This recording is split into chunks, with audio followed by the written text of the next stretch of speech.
set up our first business primarily because I'd made an invention of a new material, and the question is, what do you do with that?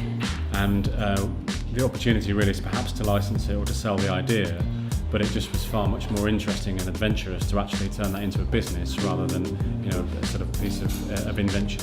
So in our last business, the thing that was really successful was the branding. So we were able to build a really good story or collection of stories about the products that we were selling, and it was really, really effective. On zero budget. Zero budget, so yeah. So that's why we really wanted to see what we could do to help other businesses do the same. For us, it's about being able to get up in the morning and enjoying what you're doing, looking forward to starting work and making some money out of that. And also I think that small businesses are starting to realise now that branding is actually something they really have to do, but a lot of people don't really understand what that means, so they're looking for help. So I think that's why we've been quite successful initially from that point of view. Running your own business, you can actually, if things aren't working, you just change it. You have that flexibility. You don't have to ask permission for something. You invariably take on the responsibility, which means that you learn so much more. And you learn what you're good at and what you're not good at quite quickly.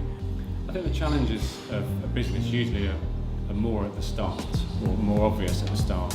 And that's really just building enough of a profile to allow people to understand what you do and why you do it in a way which is authentic. It's also finding the right people is one of the most important lessons I think I'd take out of starting any business, that the people are really what make or break what you're doing.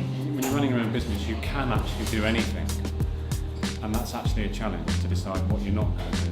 So I think that's one challenge, is to stay focused really. Although the hardest decisions are usually the ones where you say no. It's very easy to say yes. And so I think when we're choosing which projects to work on and which projects to pitch for and which projects that we've sort of been invited to pitch for, we have to say no, because actually it's not really core to what we want to do and core to what we're best at doing, even if it looks like it's a profitable opportunity. It's difficult to turn a client down or a project or an opportunity down when at the end of the day it's going to mean revenue for you. Growth for us is what I describe as authentic growth. So it's carrying on doing more of what we like doing rather than some sort of financial or sort of measurable objective that's just based upon profit or revenue or number of people, which is a typical sort of, let's say, financial objective. We're more interested in a personal objective, which is doing more of what we like doing.